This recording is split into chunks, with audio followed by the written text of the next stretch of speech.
We already know the Haiboxing, the little RC here. It's a pretty cool RC.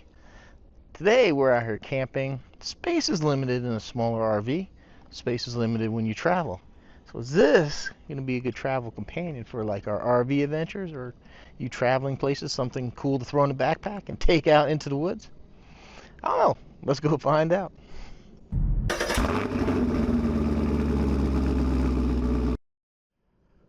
Hello everyone, welcome back to the channel. Glad to have you here. Yes, I recently did a review on this Haiboxing little RC, and yes, we are out here camping, and check out the terrain that we have here.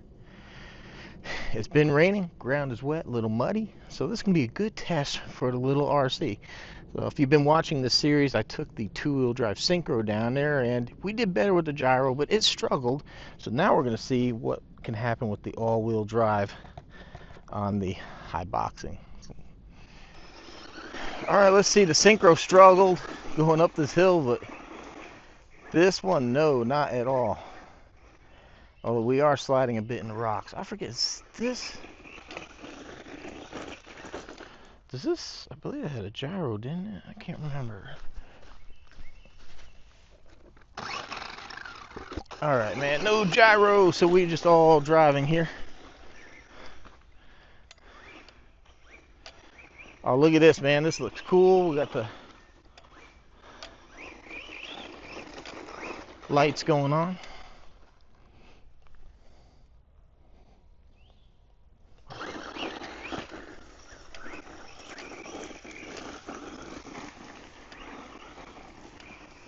Haha.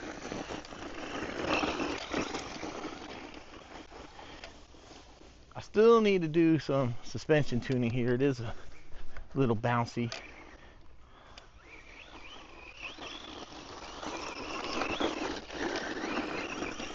So that...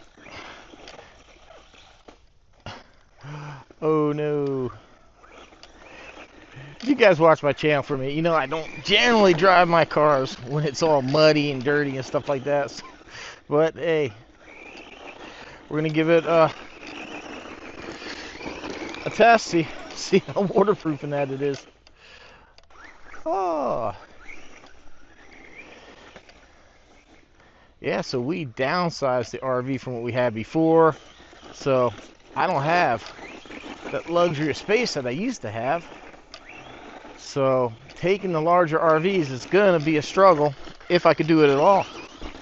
So like this fits perfect. It fit perfect in the garage, kind of underneath. It doesn't take up much room. And the beauty is, you know, if I need to, it's got its own little battery charger.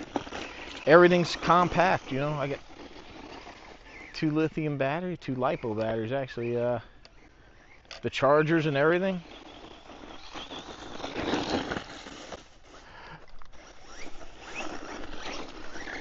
All in one convenient, ready to go package.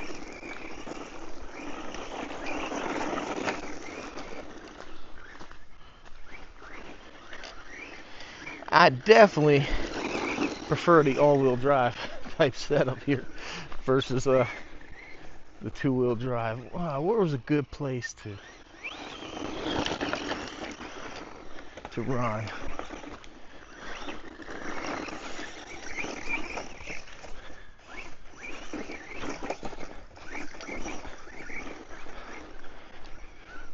Tell you what, man, small but powerful. Look at take on these rocks. Oof. Oh man.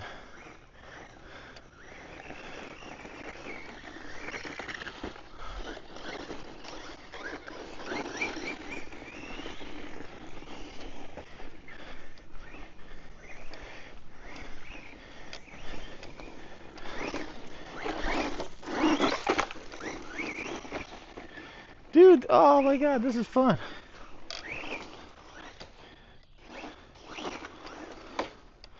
Oh.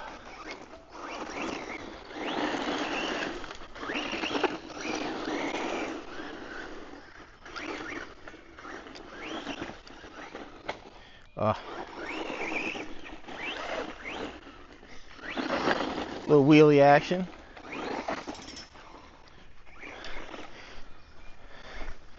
Dude, this RC is freaking amazing. I mean, they were 150 on Amazon, completely ready to go. Like I said, you got the batteries in that.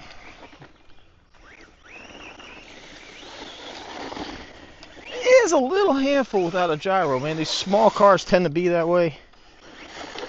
They don't have the weight to keep them down like a larger scale. Oh boy. Oh good. I'm thinking, I remember seeing, we saw some poison ivy somewhere through here. I don't want, you know, the old Boy Scout motto, winning threes, let it be, meaning 3 leaves. So I think that right there, 3 leaves. Shit, I could be wrong. I do believe that could be a poison ivy. But I don't know, man. Why would they have poison ivy so close to a campsite? I don't know. It is the woods, and you just got to be ready, be prepared.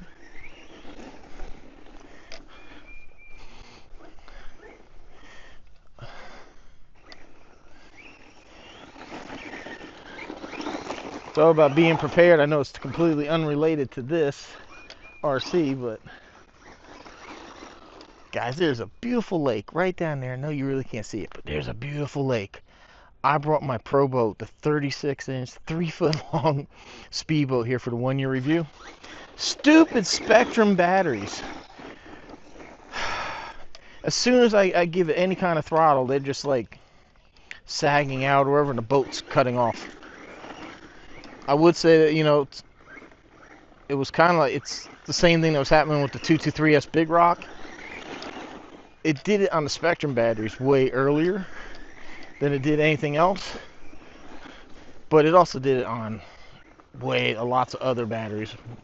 So it wasn't just the, but part of me was just having this feeling like the way it performed with that car, I was thinking I should have just grabbed one of my 6S packs. I really don't have a lot in the way of 3S batteries. I just don't. So I was thinking, oh, let me charge up a 6S and bring it just in case. But see, the thing with the Pro Boat, it's a Horizon product, so Horizon has a telemetry, which instead of looking at battery voltage, it'll show me both batteries, and it'll tell me like 90, 80, you know. And I know that when it's at 30% or even 40, I need to start keeping the boat close or bring it in. I really like that. It's just simple, really simple. So that's, so now I have to wait till I get home to do my 1-year review of the Pro Boat. And it just kills me because it's such a beautiful lake. There's a little dock and it's wide open. At home, I have this like little canal. It's just very long, and you'll see it if you watch my 1-year review. Not as nice as what that would have been. But you know what didn't let me down? The Haiboxing.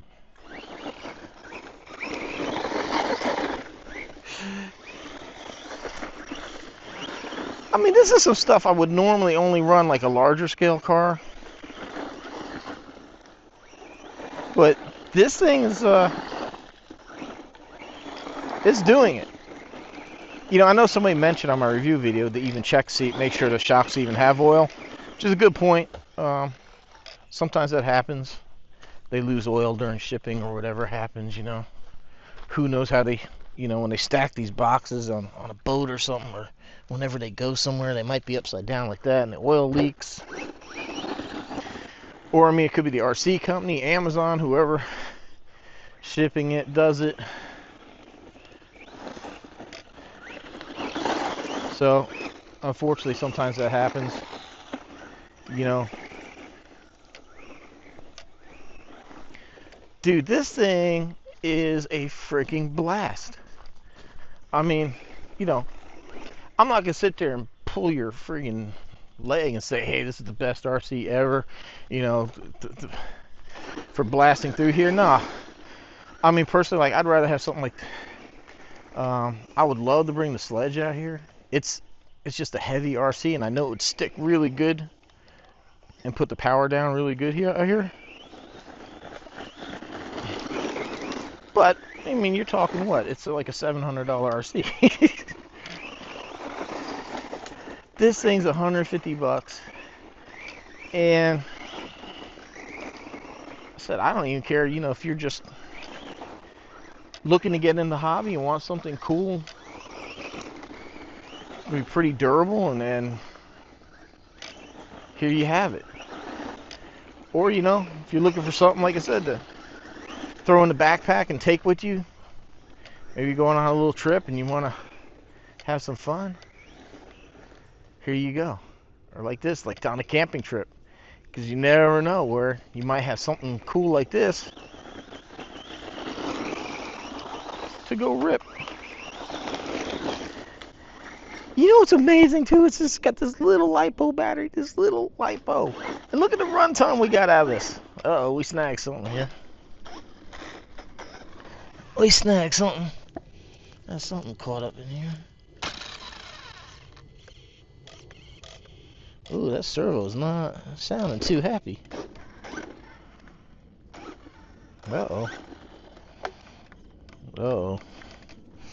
I think that servo's...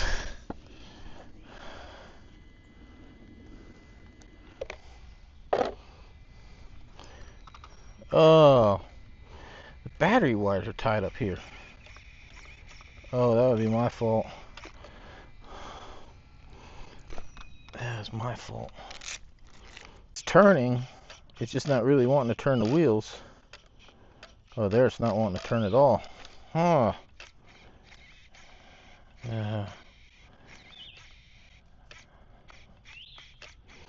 I might have burned out that servo.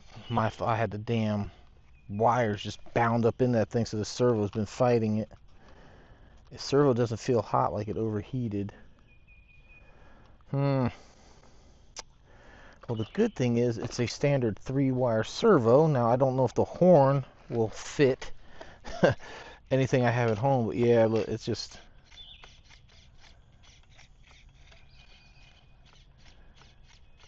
the whole thing's just moving a little funny there. I don't know.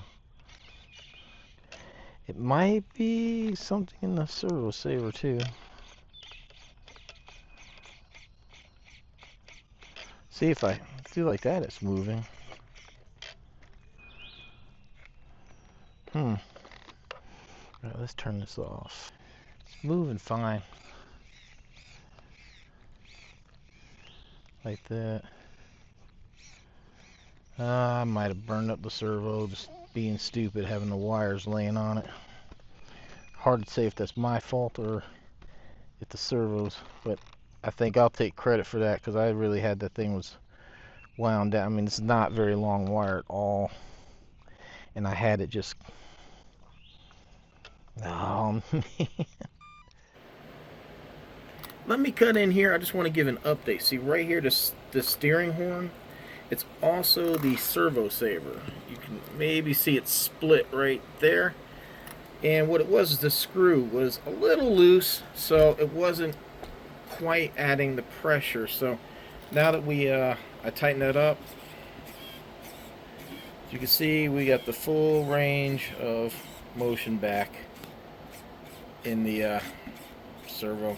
So it is working. It is a little weak on the pullback. It's just a weird system that it comes down here, drops to this, and then cuts over, so it tends to steer a little better one way than the other, but it is it's working. So it wasn't the servo at all. Well, guys, welcome to the wonderful world of RC. Anything can and will happen. You know, it does. Whether a car's brand new or a year or two old, something can always go wrong. And if you look, like I had the battery like this and this, I had it pretty tight on that, so it was fighting. It probably got hung up like this. It was fighting to come back. Yeah, my stupidity right there. You got to be careful when you run these things. But I still say it's a pretty good RC. You know, I was given the thing to review, and that was it. All I have to do is shoot a review video. That's it. It's done. So this is just me out here having fun. And even during the review, I keep everything honest. I mean, I'm showing you this. I could have been like, oh, hey guys, let's wrap it up for today. But you know, I'm not going to try to hide anything. I mean, because stuff happens. But I still think it's a pretty cool RC. I'm going to work on figuring out why these shocks are so bouncy. I think that part of the problem is just very slow to come up, so probably actually maybe thin that out. A little thinner shock oil, so it'll respond. Because too thick, it's just doing like that. It's like just sitting there.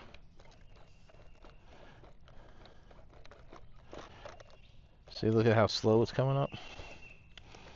It's not even wanting to come up the whole way, so I think that's just a little too thick then, maybe.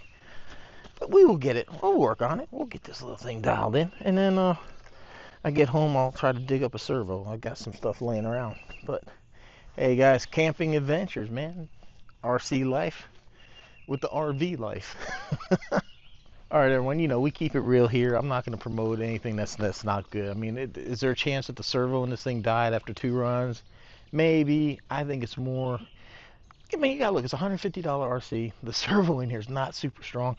And then when you got the battery cables wrapped up around it, sometimes it's your fault. You just overstrain something. I mean, if this was like a $700 RC and that little bit burned out a servo, yeah, I would say that was absolute crap. But this thing, I'm not going to be that harsh, because I mean, it's how to keep the price down is you got to be careful with the stuff. You just can't go stressing battery cables on stuff. But I still like it. I think it's a good RC, and we'll see more of this thing. I'm gonna get the shocks tuned because I really want to see what this thing's capable of. I do wish there was, and I think I might be able to get like a center diff. Somebody mentioned there was another Haiboxing that has a center diff, so maybe I can squeeze it in here. Maybe it's not worth the time. I don't know, but we'll definitely get this dialed in suspension wise, and it'll be back. We'll get a servo in it and we'll have some more fun. But I think this is gonna be one of my go-to for camping, man. So anyway, hope you enjoyed the video. Greatly appreciate the support, man, guys. The likes, the comments, sharing the videos, using the links down below for, you know, if you want to buy this on Amazon or your dog food on Amazon, go to my store. I get credit when you buy something. And if you want to buy a Traxxas or Arma, go to AMAIN or Horizon. I have the links. If you want to get you some cool Alpha W t-shirts, stuff like that, coffee cups, check out my Teespring store. It helps me buy these RCs, buy cameras, gear, stuff like that to keep this channel going. I greatly appreciate it. Everyone, hope you enjoyed. Thanks for watching. See you on the next